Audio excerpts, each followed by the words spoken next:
A Study in Scarlet. Part 2. The Country of the Saints. Chapter 6. A continuation of the reminiscences of John Watson, M.D. Our prisoner's furious resistance did not apparently indicate any ferocity in his disposition towards ourselves. For on finding himself powerless, he smiled in an affable manner, and expressed his hopes that he had not hurt any of us in the scuffle. "I guess you're going to take me to the police station," he remarked to Sherlock Holmes. "My cab's at the door. If you'll loose my legs I'll walk down to it. I'm not so light to lift as I used to be." Gregson and Lestrade exchanged glances, as if they thought this proposition rather a bold one. But Holmes at once took the prisoner at his word, and loosened the towel which we had bound round his ankles. He rose and stretched his legs, as though to assure himself that they were free once more. I remember that I thought to myself, as I eyed him, that I had seldom seen a more powerfully built man, and his dark sunburned face bore an expression of determination and energy, which was as formidable as his personal strength. "If there's a vacant place for a chief of the police, I reckon you are the man for it," he said, gazing with undisguised admiration at my fellow lodger. "The way you kept on my trail was a caution." "You had better come with me," said Holmes to the two detectives. "I can drive you," said Lestrade. "Good. And Gregson can come inside with me. You too, Doctor, you have taken an interest in the case and may as well stick to us." I assented gladly, and we all descended together. Our prisoner made no attempt at escape, but stepped calmly into the cab which had been his, and we followed him. Lestrade mounted the box, whipped up the horse, and brought us in a very short time to our destination. We were ushered into a small chamber, where a police inspector noted down our prisoner's name and the names of the men with whose murder he had been charged. The official was a white-faced unemotional man, who went through his duties in a dull mechanical way. "The prisoner will be put before the magistrates in the course of the week," he said. "In the meantime, Mr. Jefferson Hope, have you anything that you wish to say? I must warn you that your words will be taken down, and may be used against you." "I've got a good deal to say," our prisoner said slowly. "I want to tell you gentlemen all about it." "Hadn't you better reserve that for your trial?" asked the inspector. "I may never be tried," he answered. "You needn't look startled. It isn't suicide I am thinking of. Are you a doctor?" He turned his fierce dark eyes upon me as he asked this last question. "Yes, I am," I answered. "Then put your hand here," he said, with a smile, motioning with his manacled wrists towards his chest. I did so, and became at once conscious of an extraordinary throbbing and commotion, which was going on inside. The walls of his chest seemed to thrill and quiver, as a frail building would do inside when some powerful engine was at work. In the silence of the room I could hear a dull humming and buzzing noise, which proceeded from the same source. "Why," I cried, "you have an aortic aneurysm." "That's what they call it," he said, placidly.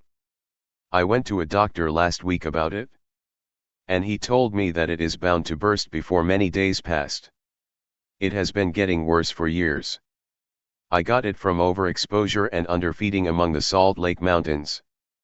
I've done my work now, and I don't care how soon I go. But I should like to leave some account of the business behind me.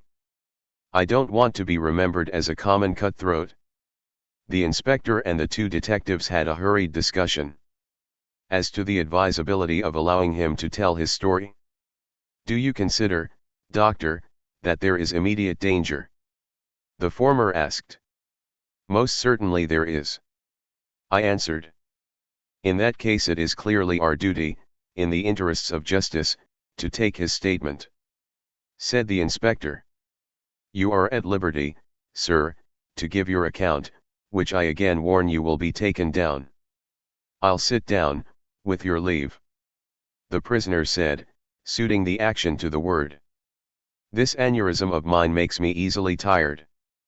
And the tussle we had half an hour ago has not mended matters. I'm on the brink of the grave, and I am not likely to lie to you. Every word I say is the absolute truth. And how you use it is a matter of no consequence to me." With these words, Jefferson Hope leaned back in his chair and began the following remarkable statement. He spoke in a calm and methodical manner, as though the events which he narrated were commonplace enough. I can vouch for the accuracy of the subjoined account, for I have had access to Lestrada's notebook, in which the prisoner's words were taken down exactly as they were uttered. "It don't much matter to you why I hated these men," he said. "It's enough that they were guilty of the death of two human beings, a father and a daughter, and that they had, therefore, forfeited their own lives. After the lapse of time that has passed since their crime, it was impossible for me to secure a conviction against them in any court. I knew of their guilt though, and I determined that I should be judge, jury, and executioner all rolled into one. You'd have done the same, if you have any manhood in you, if you had been in my place. That girl that I spoke of was to have married me 20 years ago. She was forced into marrying that same Drebber, and broke her heart over it. I took the marriage ring from her dead finger, and I vowed that his dying eyes should rest upon that very ring, and that his last thoughts should be of the crime for which he was punished. I have carried it about with me, and have followed him and his accomplice over 2 continents until I caught them. They thought to tire me out, but they could not do it. If I die tomorrow, as is likely enough, I die knowing that my work in this world is done, and well done. They have perished, and by my hand. There is nothing left for me to hope for, or to desire. They were rich and I was poor, so that it was no easy matter for me to follow them. When I got to London my pocket was about empty, and I found that I must turn my hand to something for my living. Driving and riding are as natural to me as walking. So I applied at a cabowner's office, and soon got employment. I was to bring a certain sum a week to the owner, and whatever was over that I might keep for myself. There was seldom much over, but I managed to scrape along somehow. The hardest job was to learn my way about, for I reckon that of all the mazes that ever were contrived, this city is the most confusing. I had a map beside me though, and when once I had spotted the principal hotels and stations, I got on pretty well. It was some time before I found out where my 2 gentlemen were living, but I inquired and inquired until at last I dropped across them. They were at a boarding house at Camberwell, over on the other side of the river. When once I found them out I knew that I had them at my mercy. I had grown my beard, and there was no chance of their recognizing me. I would dog them and follow them until I saw my opportunity. I was determined that they should not escape me again. They were very near doing it for all that. Go where they would about London, I was always at their heels. Sometimes I followed them on my cab, and sometimes on foot. But the former was the best, for then they could not get away from me.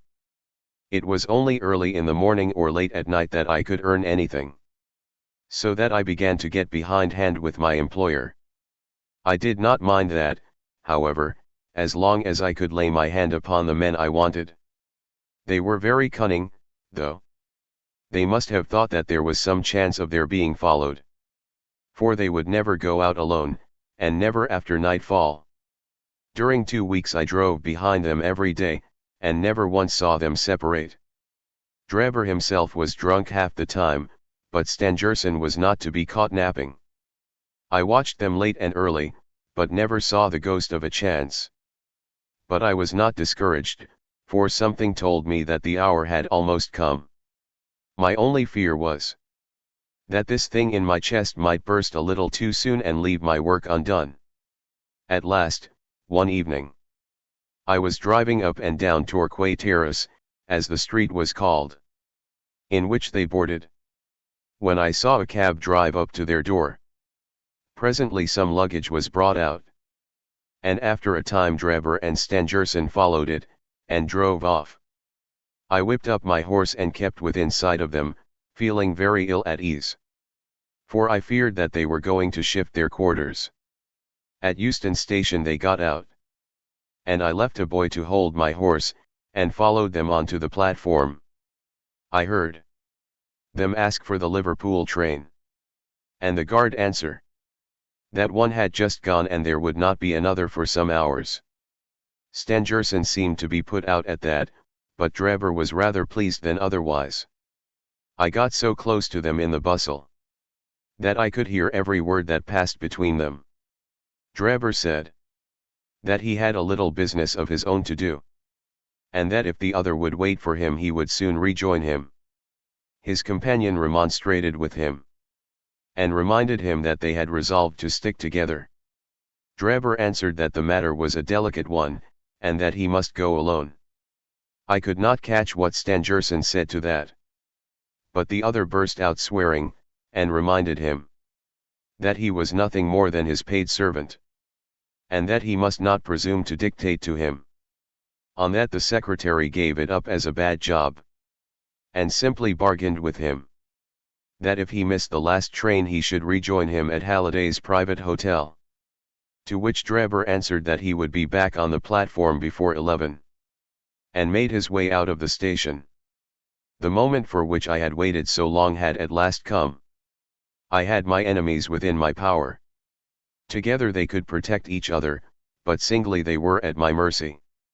I did not act, however, with undue precipitation. My plans were already formed. There is no satisfaction in vengeance, unless the offender has time to realize who it is that strikes him, and why retribution has come upon him. I had my plans arranged by which I should have the opportunity of making the man who had wronged me understand that his old sin had found him out. It chanced that some days before, a gentleman who had been engaged in looking over some houses in the Brixton Road had dropped the key of one of them in my carriage. It was claimed that same evening, and returned. But in the interval I had taken a moulding of it, and had a duplicate constructed.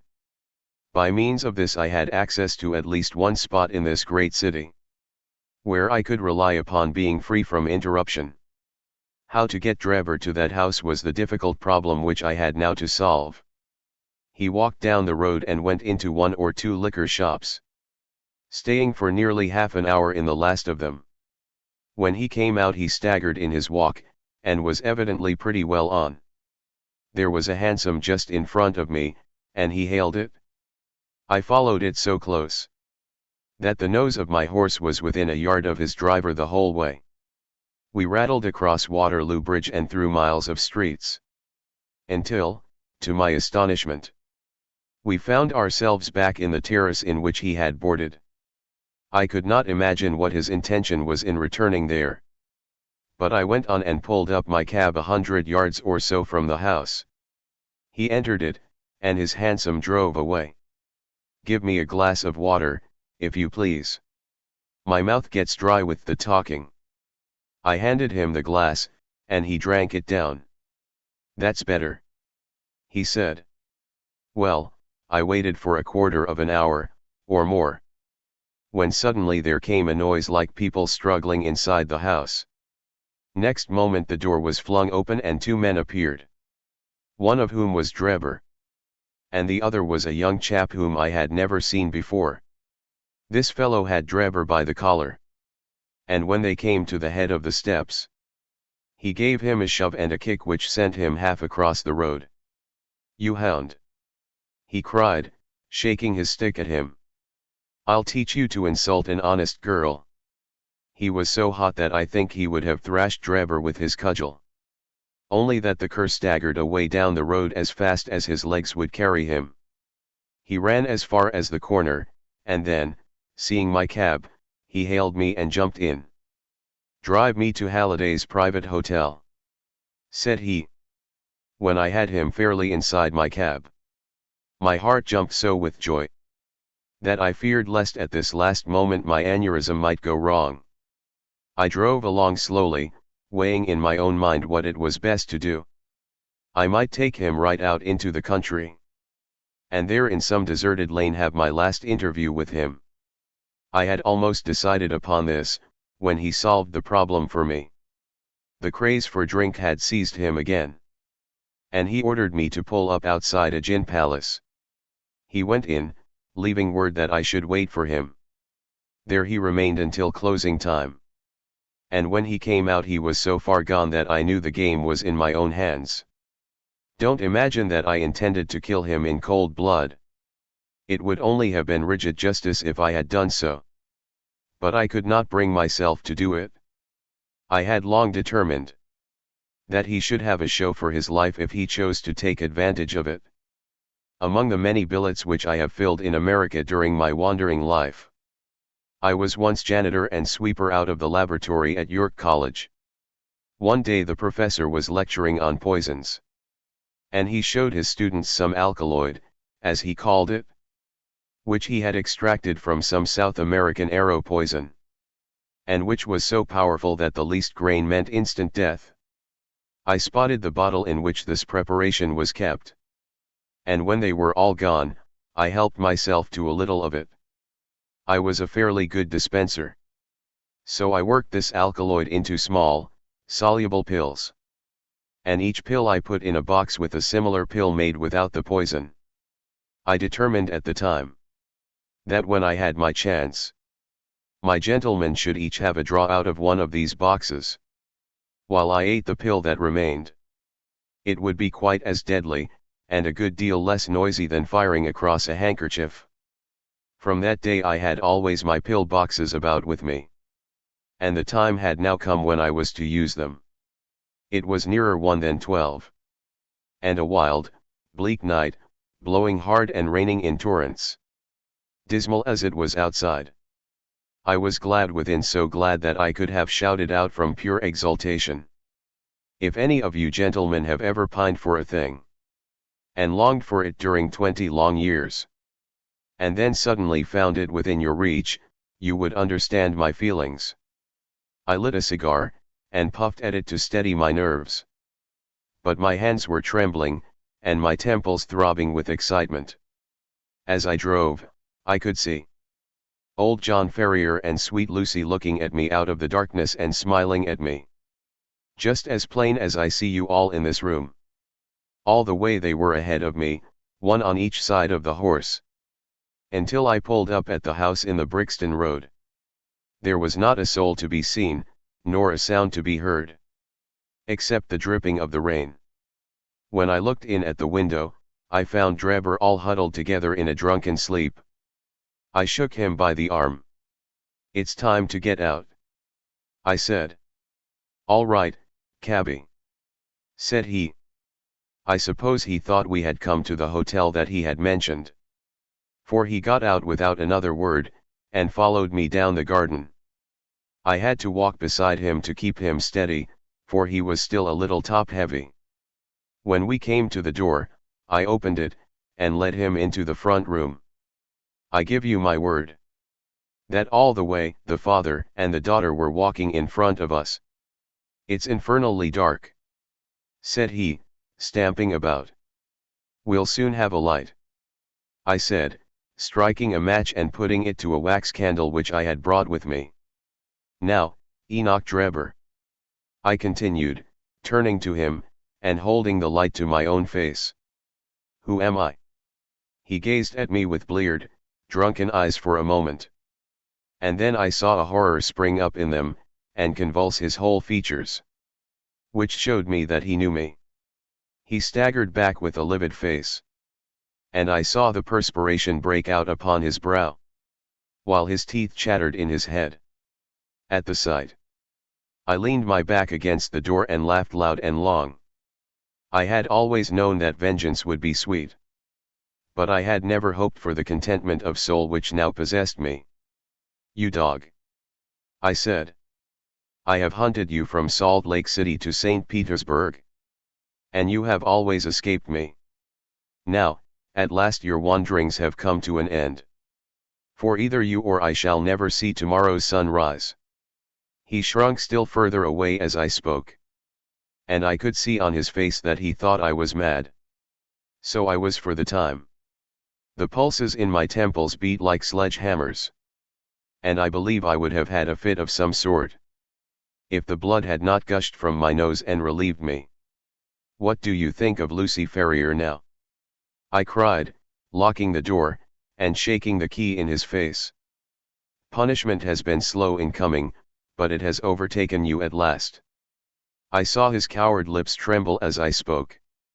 He would have begged for his life, but he knew well that it was useless. Would you murder me? He stammered. There is no murder. I answered. Who talks of murdering a mad dog? What mercy had you upon my poor darling, when you dragged her from her slaughtered father, and bore her away to your accursed and shameless harem? It was not I who killed her father, he cried. But it was you who broke her innocent heart. I shrieked, thrusting the box before him. Let the high God judge between us. Choose and eat. There is death in one and life in the other.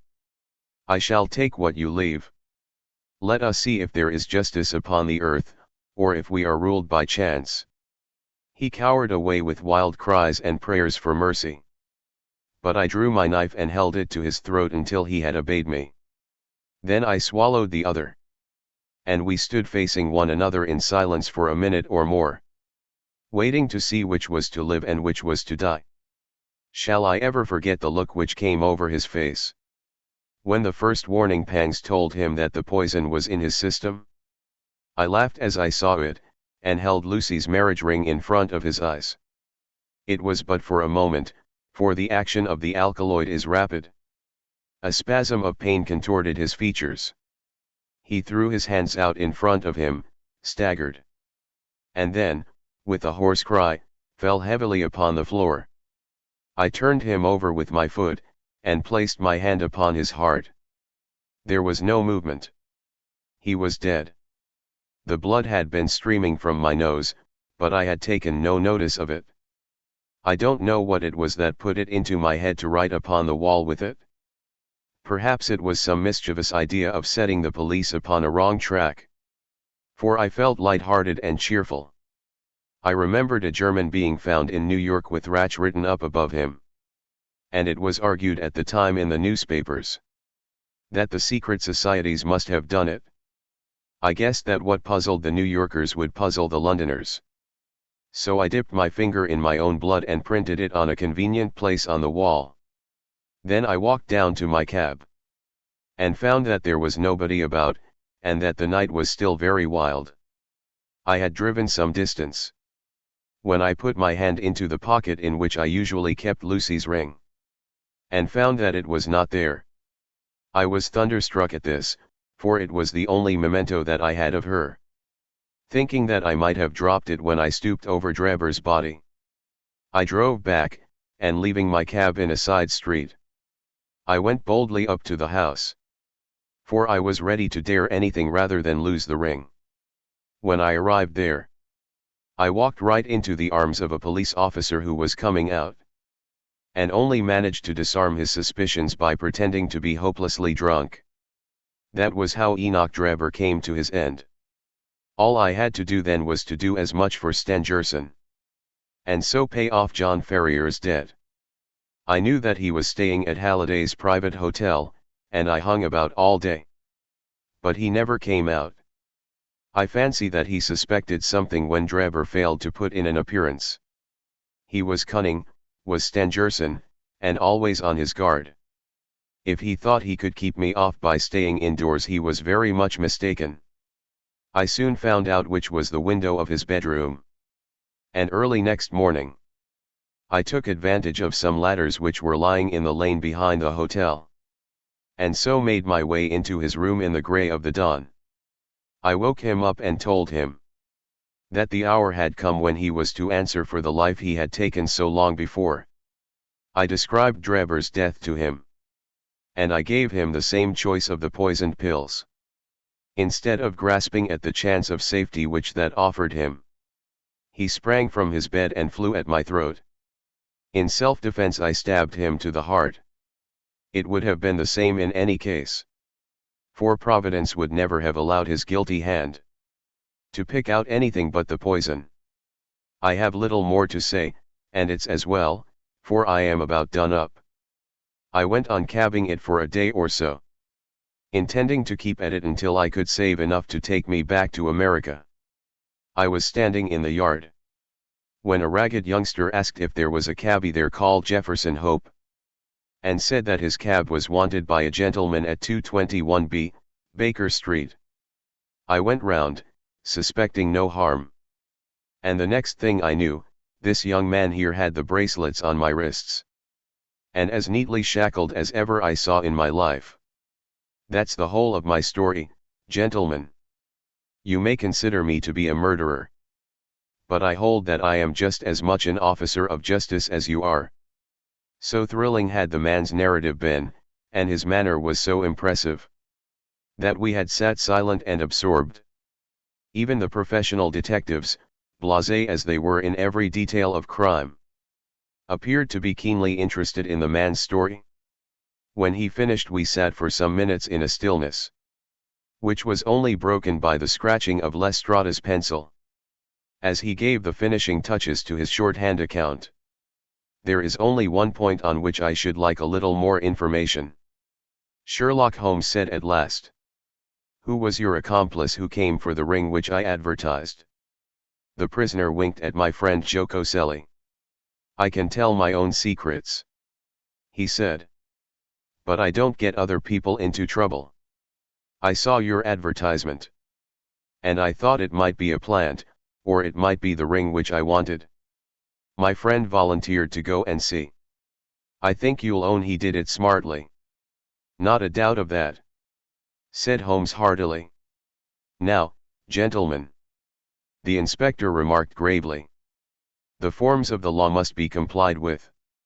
On Thursday the prisoner will be brought before the magistrates, and your attendance will be required. Until then I will be responsible for him. He rang the bell as he spoke, and Jefferson Hope was led off by a couple of warders, while my friend and I made our way out of the station, and took a cab back to Baker Street.